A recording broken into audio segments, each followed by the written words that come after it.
Olá pessoal, tudo bem com vocês? Eu estou aqui hoje para trazer mais uma aula de História da Arte. E na aula de hoje eu vou falar do Renascimento, o período renascentista, onde nós renascemos. Pá, tem coisa errada aí. Renascemos? Como que nós renascemos? Vamos para a aula, vamos falar sério e aí eu vou explicar o porquê. Antes de começar a aula, eu coloquei algumas atividades perguntando o que cada pessoa sabe sobre esse período, sem precisar de ficar fazendo pesquisas, coisas que você já sabe, que você lembra. Eu sei, eu lembro, eu li, eu ouvi falar, tá joia? Vamos lá.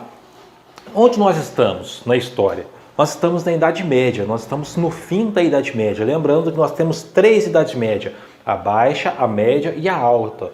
A Idade Média é o período negro, entre aspas, ou sombrio da história da humanidade, onde é repleto de doenças como a peste bubônica, peste negra, porque dá bulbos na pele ou deixava marcas roxas, né, negras na pele da pessoa. O período em que se teve a Inquisição, a ignorância no geral era tamanha em que tudo era explicado conforme era explicado na era pré-histórica, ou seja, com alguma mitologia. Os mitos, eles vêm para poder, estou falando cientificamente, sociologicamente, antropologicamente, os mitos, eles vêm para explicar aquilo que a ciência e a nossa razão não é capaz de explicar. Então, a Idade Média é um período muito, muito ignorante, muito fechado. E qualquer pessoa, igual Galileu Galilei, que falou que a Terra girava em torno do Sol, ele foi morto. E assim como tantos outros, tá? Então, nós estamos saindo desse período transtornado da história humana e estamos entrando num momento em que o ser humano está renascendo para ele mesmo.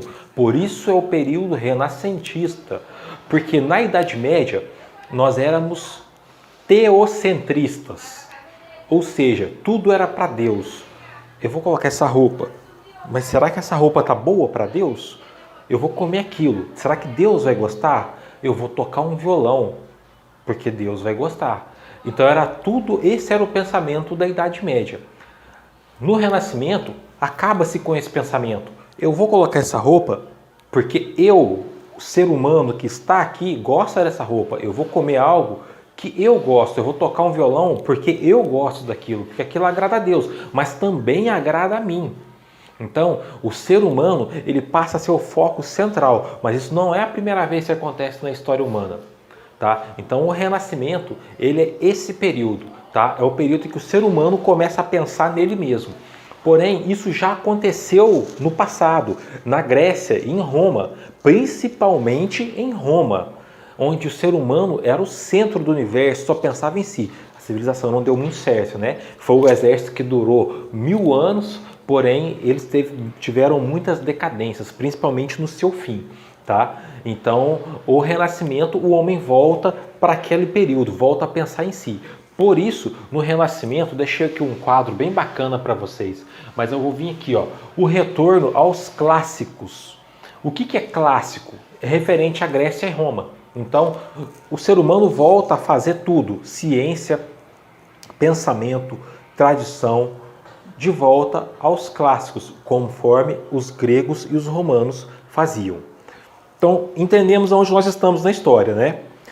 Então, pessoal, continuando para a gente se situar, mais ou menos ali no final de 1390, do século, né, 14, entrar aí o século 15, 1400, a Europa está buscando por novas formas de enriquecer, porque o foco agora sempre são os ouros, né, as pratas, na verdade, nessa época ainda era prata, depois virou ser ouro. Porém, vou falar de Portugal e Espanha. Portugal e Espanha, Espanha estava imensa, conquistando, dominando os mouros, conquistando a Europa, conquistando outros lugares. Portugal precisava se expandir, buscar novas fontes também para poder controlar o mercado da cera, da tinta, do ouro. E só que não tinha mais para onde ir. Portugal é um país pequenininho comparado à Espanha. Então Portugal lançou-se o mar nas grandes navegações. Porém, os espanhóis também se lançaram ao mar. Os holandeses também, os franceses também e os ingleses também. Só que cada um foi para um lugar. Porém, Portugal e Espanha ficaram numa guerra aqui nessa terra nova, chamada de Índias, né? Erroneamente, que foi as Américas, que mais tarde o Brasil, somos o único país, uma curiosidade aí, né, de língua portuguesa, não espanhola, porque o Tratado de Tordesilhas foi um lance meio roubado, mas isso é um fato para a história depois, a gente comenta em outro momento. Mas o Portugal já começou passando a pena nos espanhóis ali na hora de assinar, chegando a linha um pouco para cá, etc. Nós temos alguns colegas professores aí que conseguem até falar desse assunto. Então esse é o período, nós estamos navegações, nós estamos nos redescobrindo e o período então é marcado aqui, né? O fim do século XIV com o fim do século XVI. O Renascimento ele vai durar mais ou menos nesse período. Ele é o final do feudalismo, ou seja, onde a gente ia viver ali dentro dos muralhas do castelo, pagando imposto para o senhor daquele castelo. Isso acaba, organiza-se cidades. Aí acontece o planejamento urbano na arquitetura. Tá? Isso acontecia, esse planejamento urbano já era feito por Roma. Então, a organização social do período renascentista, ele é feito através do planejamento urbano, construindo cidades. E as vilas, eram chamadas vilas, eram um descanso do castelo. Por exemplo, eu sou um rei de Varginha, né, estou aqui no meu castelo. Porém, eu quero descansar aqui, eu vou construir uma vila em Elementes. Então, sempre quando eu quiser descansar daqui, eu vou para a minha casa de campo, que seria a vila, tá? Então começaram a ter esses planejamentos aí e começou a se trabalhar com dinheiro, porque já que acabou, os meus súditos pagam imposto a mim para eu protegê-los e eu alimentá-los e tudo, isso acabou. Agora é o seguinte, você vai comer daquilo que você trabalha. Então começou-se a ganhar o dinheiro, né, a deixar o escambo de lado e começar a pagar. Uma palavra que eu não usei, mas eu já falei de tudo, o Renascimento ele é marcado por isso aqui, ó, antropocentrismo, que é o homem, o antropo, no centro do universo. Tá? Então a Idade Média é teocentrista e o Renascimento é antropocentrista. Tá joia? Retorno aos clássicos, aconteciam as navegações, foi o fim do feudalismo, que eu acabei de explicar para vocês, e tudo era marcado pela ciência. Então, antes era explicado pelos mitos. No Renascimento, é marcado pela ciência. O pessoal do Renascimento fala assim, não, você vai fazer essa obra aí para quê? Porque... Aí o outro fala, não, porque a religião, o pessoal falou que é assim, assim, assado, blá, blá. Aí chega lá o outro cara do Renascimento e fala, não, de acordo com a ciência, isso daí não tem nada a ver. Você tem que fazer a obra assim, assim, assim, porque a ciência provou esses estudos, esses dados, né? Estou trazendo para a nossa linguagem, claro, e a minha interpretação aqui de youtuber, né? Esses dados, essas linguagens provaram isso. Então você tem que fazer essa obra, essa pintura, essa arquitetura, essa escultura, essa música, de acordo com estes dados, não de acordo com esse pensamento. Esse pensamento é arcaico, esse pensamento é ultrapassado. Tá? Então a ciência era a dona de tudo aí. Eu falei um pouquinho do quadro aqui, deixa eu pegar a minha colinha para falar com vocês. Essa parte do quadro eu separei em características gerais do Renascimento. Do lado de cá de azul, folha 2, eu separei em características da arte renascentista, tá? Que eu vou tratar disso aqui já já. Eu vou seguir agora de pessoas importantes e acontecimentos e países e locais para que vocês possam entender um pouco. Na música renascentista, a polifonia ela começa a aparecer de uma maneira muito interessante. No entanto, que vocês vão estudar em estruturação o ano que vem, espero que tenha um ano que vem sem coronavírus, estruturação comigo mesmo, como que os tratados renascentistas, eles perduram até os dias de hoje. As regras que eles fizeram para composição, para coral, a 4 vozes, tenor, soprano, baixo e contralto, ela ainda hoje acontece. Escritos para instrumentos de flauta solo, com orquestra, violino solo, foi tudo no período renascentista que começou a ser tratado. Dois caras super importantes, um na área instrumental e o outro que eu vou citar aqui na área vocal, o Giovanni Pierluigi da Palestrina. Ele compôs obras para os cantores fantásticos. Quem gosta de cantar, né, peça antiga, aí o Pierluigi da Palestrina tem obras, olha, eu fico arrepiado, gente, de falar das obras, porque eu gosto desse período. Música, para mim, essa música erudita, eu gosto dela antes da Idade Média, né, da pré-história, que é as músicas, no caso, de cada povo. Eu gosto muito das músicas do 5000 a.C., né? Que são as gregas, as romanas, as egípcias, as chinesas, e muito da música medieval, sendo vocal no caso, a música renascentista, que é a que a gente erra, que fala que é música medieval, que tem flauta, alaúde, percussão para dançar. Então essa música ela é renascentista. Por quê? Porque na Idade Média o homem não construía tantos instrumentos. Lembra que eu falei para vocês que o instrumento que Deus nos deu era a voz? Então no Renascimento a gente já volta a falar, não, deu também inteligência para construir os instrumentos. Então começa a ser muitas composições para instrumentos. Então eu gosto muito da música renascentista e a música barroca. A música barroca, que é o próximo período que a gente vai ver, melhor, a arte barroca. O barroco é um período para quem era bom, artista de qualquer área. Se você era bom, você vivia no barroco, porque foi o lance do virtualismo, do virtuosismo, tá? Virtualismo é virtual, desculpem, erro.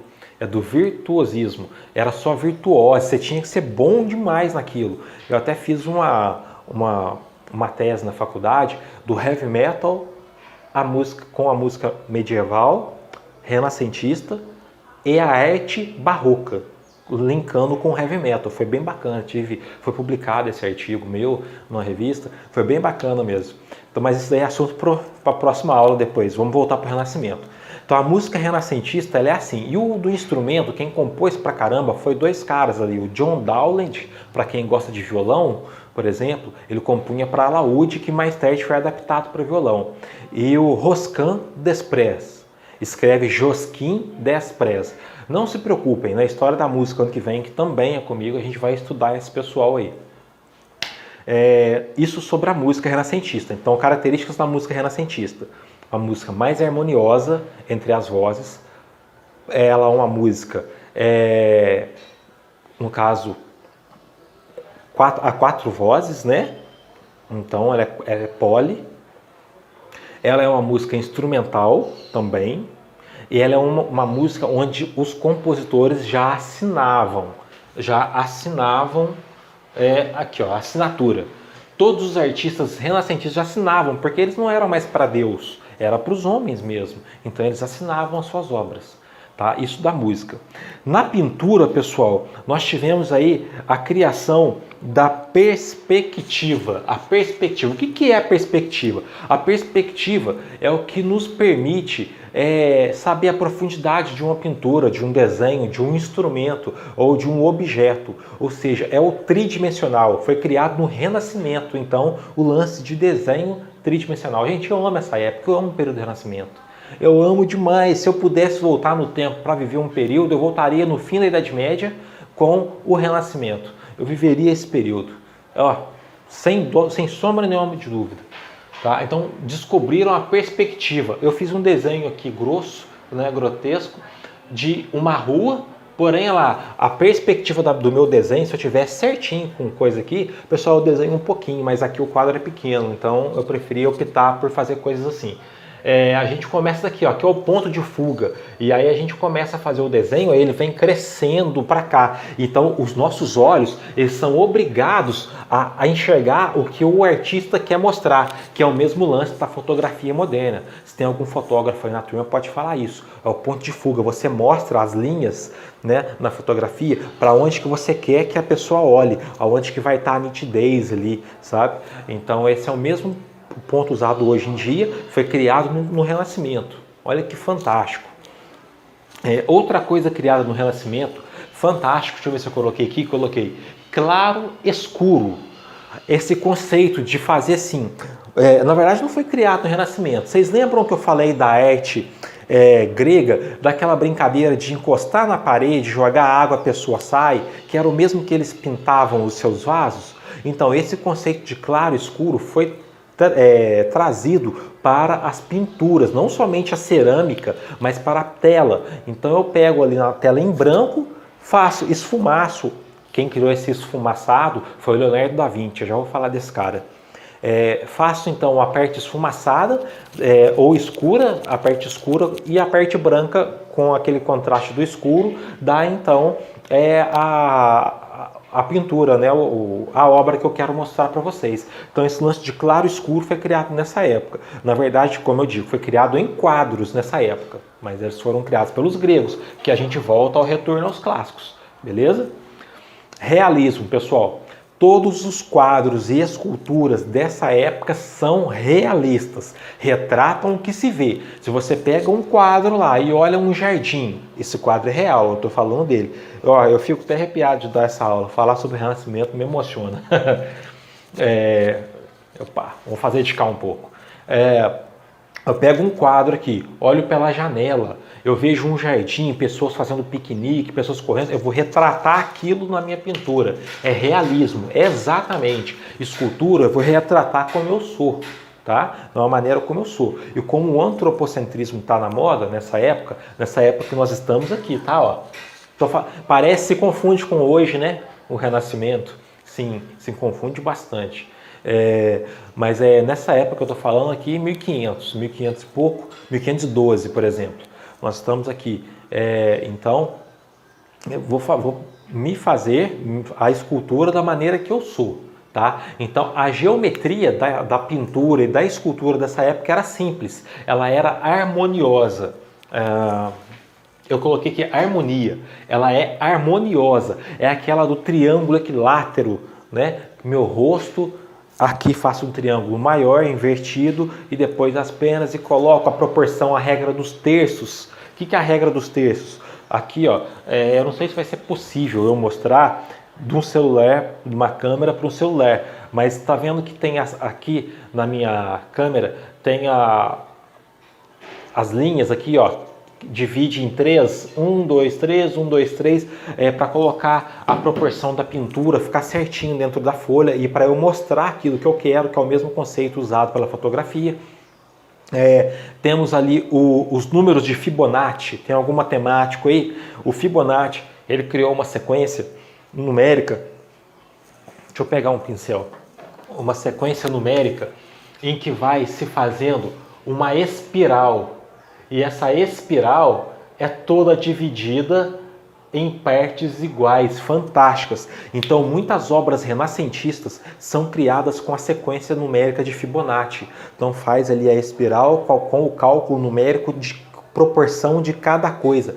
Então, foi criado nessa época, se chama harmonia, tá?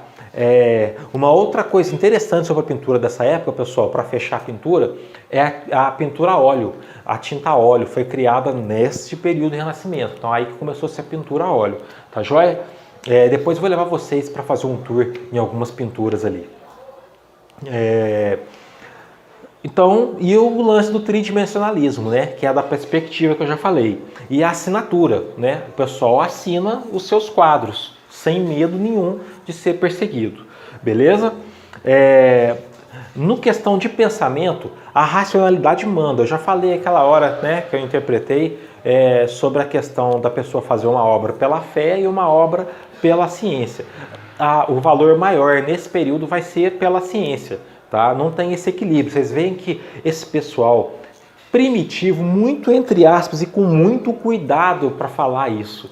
Esse primitivismo, ele tem que ser olhado, como um sociólogo falando agora, um antropólogo, ele tem que ser olhado de maneira relativa à época, às situações. Então, é uma palavra que eu, sim, quando utilizo, eu faço esse parênteses, esse adendo, que é com muito cuidado chamar um povo de primitivo. Não caiam na falácia de falar civilização primitiva.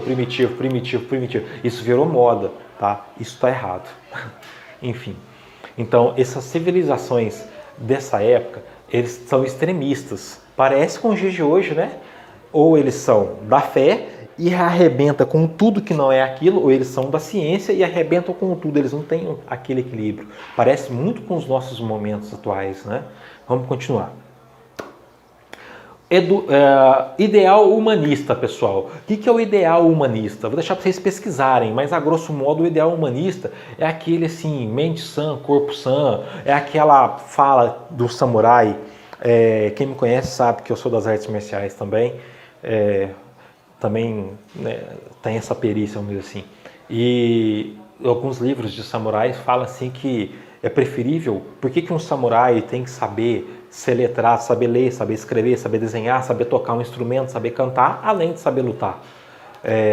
Porque é preferível ter um samurai em época de paz trabalhando para a sociedade do que ter um samurai armado somente em época de paz, inútil, sem fazer nada. Tá? Então esse é tipo um ideal humanista. O ideal humanista é você ser o melhor daquilo que você pode para você e para a sociedade que você serve. Tá? Nessa época tinha uma vertente ser assim. Não deu muito certo não, né? A arquitetura, vamos pular aqui na minha folha para a arquitetura. A arquitetura volta a Roma, pessoal. Então a arquitetura no estilo romano, voltam os arcos, aqui os arcos retornam, aqueles arcos romanos, no entanto que é criado muitas construções, igrejas, palácios, vilas, cidades com planejamento urbano, que eu já falei que é romano, aquedutos, rotas marítimas pré-estabelecidas. Que mais que a arquitetura faz para nós ali? Tudo palácio, vila, já falei, né? Fortes militares, tudo isso é criado com harmonia, tá? Então uma igreja que fica para vocês estudarem, fazer o tour virtual nela aí, no seu computador, no seu celular, no seu tablet, é a Capela Sistina. Foi criada nessa época, encomendada pelo Papa, e foi feita pelos maiores, um dos maiores artistas de todos os tempos, pode vivermos assim mais 100 milhões de anos no planeta Terra, que esses artistas que eu vou citar daqui a pouco serão os maiores de todos os tempos. Tá? Tem um filme que eu anotei aqui para eu não esquecer de falar para vocês, da década de 70, se não me engano de 76, chama Agonia e Êxtase, conta como que Michelangelo, olha, mais uma vez eu arrepio, é um filme chato, é um filme de artista, tá? Mas conta como Michelangelo pintou o telhado da Capela Sistina com mais de 20 metros de altura, grudado nos andaimes, pintando, ele tinha que ficar segurando para não ficar arrastando, deitado daquele jeito, os braços doíam, o pessoal da igreja xingando, falando para ele que ele estava demorando, e ele é um cara ranzinza pra caramba, ele foi, né? O Michelangelo é um cara que ele pegava um trabalho. Se você chegasse e cobrasse ele falava, pode ficar com o trabalho para você. Ele entregava o que ele já tinha feito e não te cobrava. Então, um cara que morreu pobre, tá? Super, super ranzinza. É mal de artista, né? Genioso, né?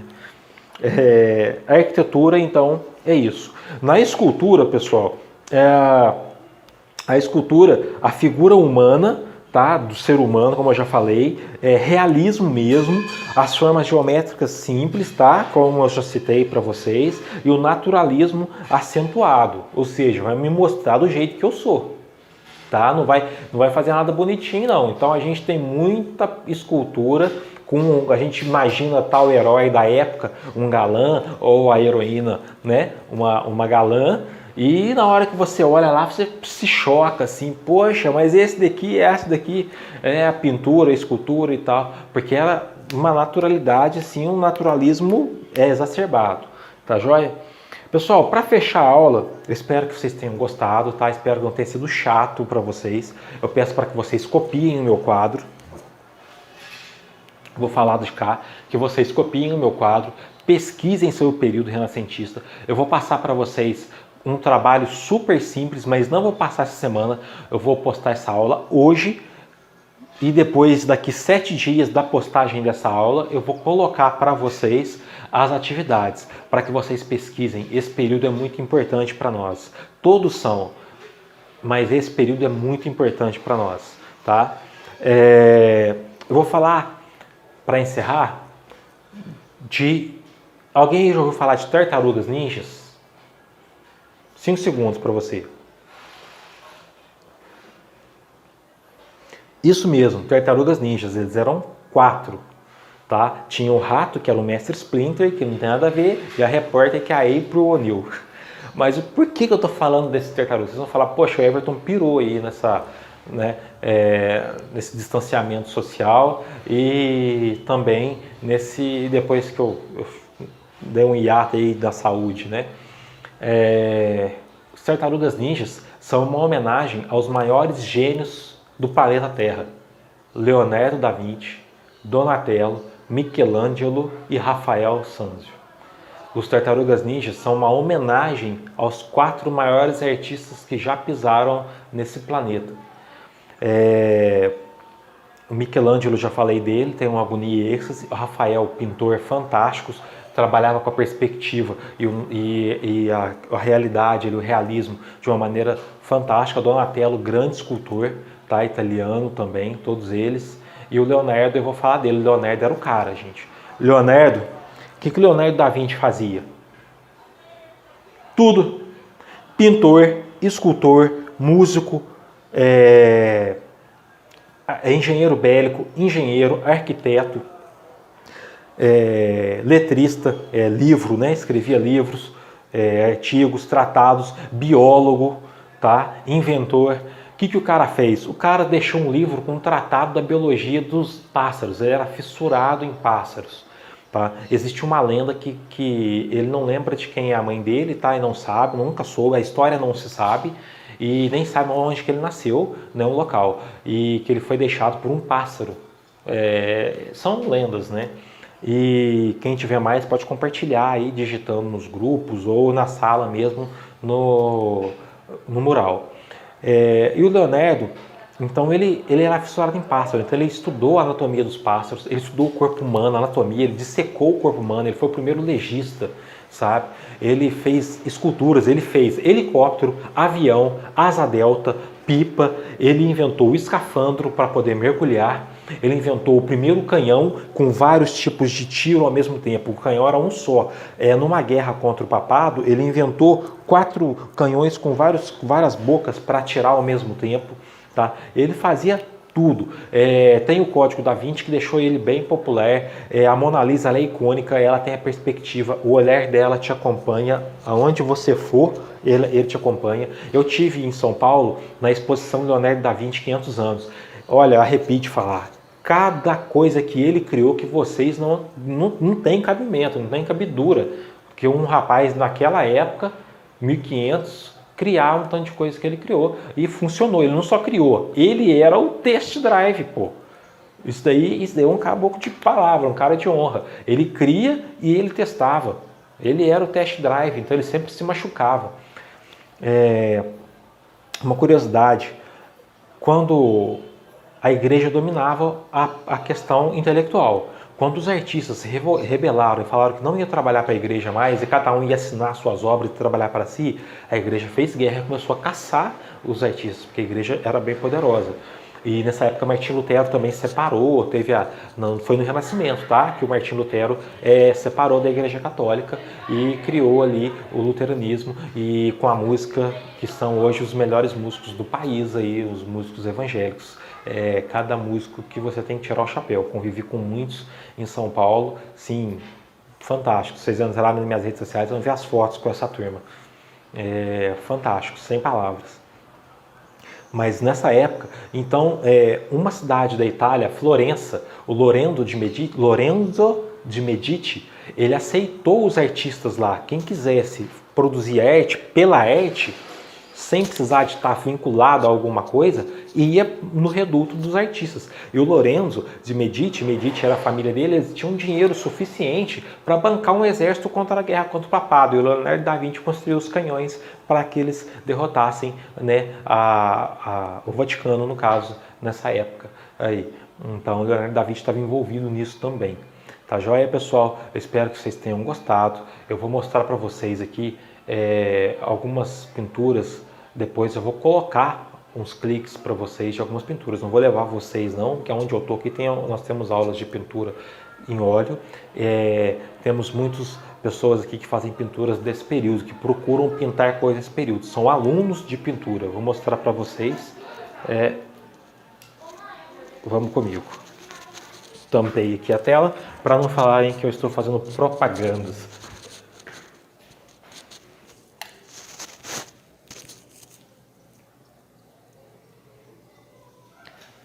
Técnica do claro e escuro aqui, ó, claro.